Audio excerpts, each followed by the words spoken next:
Wait, don't hit that buy now button just yet. Are you about to drop $1,000 or more on Apple's latest iPhone, or wrap your wrist in a shiny new Apple Watch? What if the very features Apple flaunts are hiding serious problems that might leave you disappointed? In the next few minutes, you'll discover some uncomfortable truths about the iPhone 17 Pro Max, the Apple Watch Series 11, and the company's newest Ultra 3 and SE3 watches. What you're about to learn could save you from an expensive mistake. Hello, Techno Trailblazers. Welcome back to the channel that gives you the real story behind the tech hype. I'm your host, and today we're digging deep into Apple's 2025 lineup.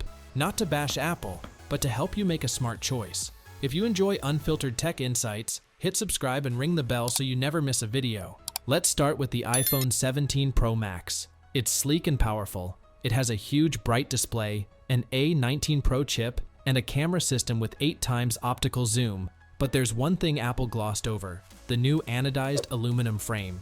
Unlike the stainless steel or titanium of previous Pro models, this aluminum is coated with color on the surface. Underneath lies plain silver metal. Reports from launch day show that even light scratches can cut through that thin coating, revealing bright silver scratches that are impossible to miss. Darker models like deep blue highlight these blemishes even more. Demo phones in Apple stores were already scuffed on day one. Imagine what will happen in your bag or pocket.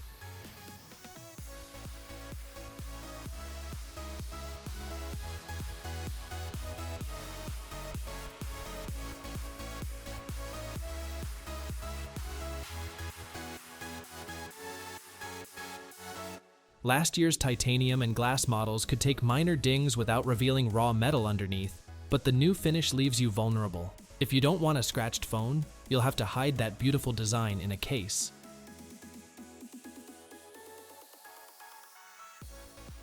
There's also the problem some people are calling Scratchgate. The camera bump on the iPhone 17 Pro series has sharp, unprotected edges.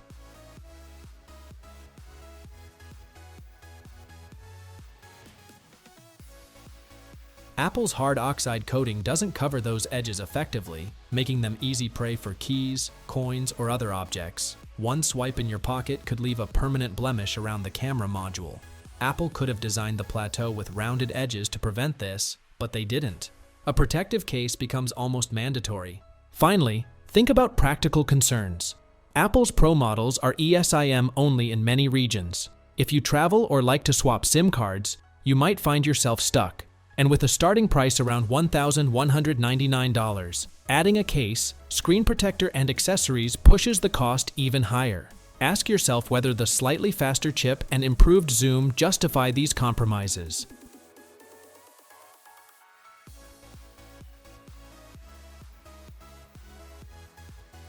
Next, the Apple Watch Series 11. Apple advertises it as the first Apple Watch to boast 24-hour battery life. That sounds impressive, until you learn that the test includes 6 hours of sleep tracking. Hardware gains account for only a 7 to 10% battery increase, and low power mode improvements are just 8%.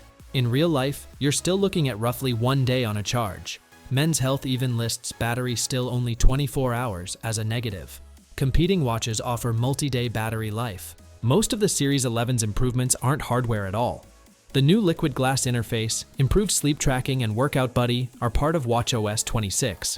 That means older watches get most of the same features through software updates. The actual hardware changes are limited to a more durable display, 5G support, and a slightly larger battery. There are no new sensors, no blood glucose monitoring or skin temperature sensor.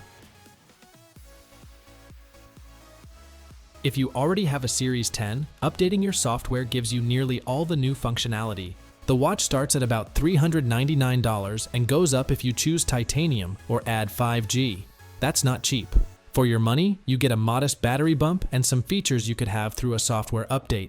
Meanwhile, competing watches offer better battery life and advanced training analytics at similar or lower prices.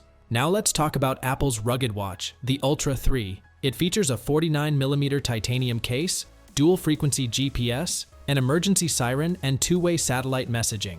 It's water-resistant to 100 meters and has an incredibly bright display, but it costs $799, almost double the Series 11. It also weighs 61.6 grams and is 12 millimeters thick. Men's Health calls it bulky for wearers with small wrists. Even on larger wrists, it's heavy.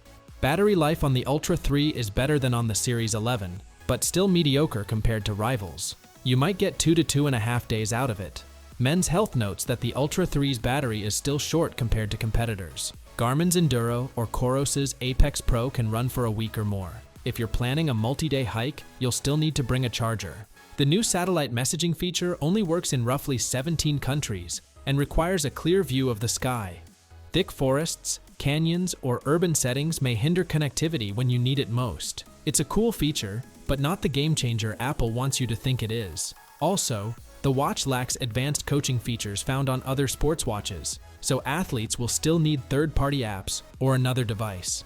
Finally, there's the Apple Watch SE3. It's the least expensive Apple Watch, about $50 cheaper than the Series 11. It offers basic functions like notifications, workout tracking, and fall detection, but it uses cheaper materials, has a shorter battery life, and omits several key health features. You don't get hypertension alerts, an ECG monitor, or blood oxygen apps. If your main goal is health monitoring, the SE3 may leave you wanting more. And because it's built from less premium materials, it may not hold up as well over time. Let's recap. The iPhone 17 Pro Max dazzles with its display, cameras, and performance, but its new aluminum frame scratches easily, and the camera bump is vulnerable. You'll need a case to protect it, and if you travel, the eSIM-only design could be a hassle.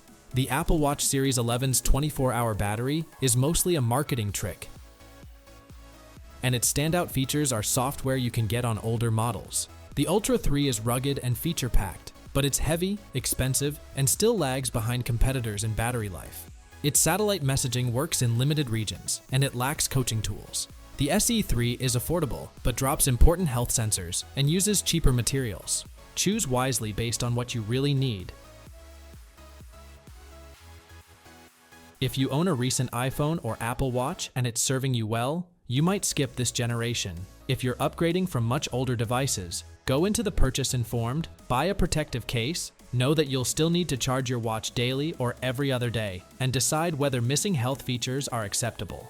Thanks for watching and for staying until the end.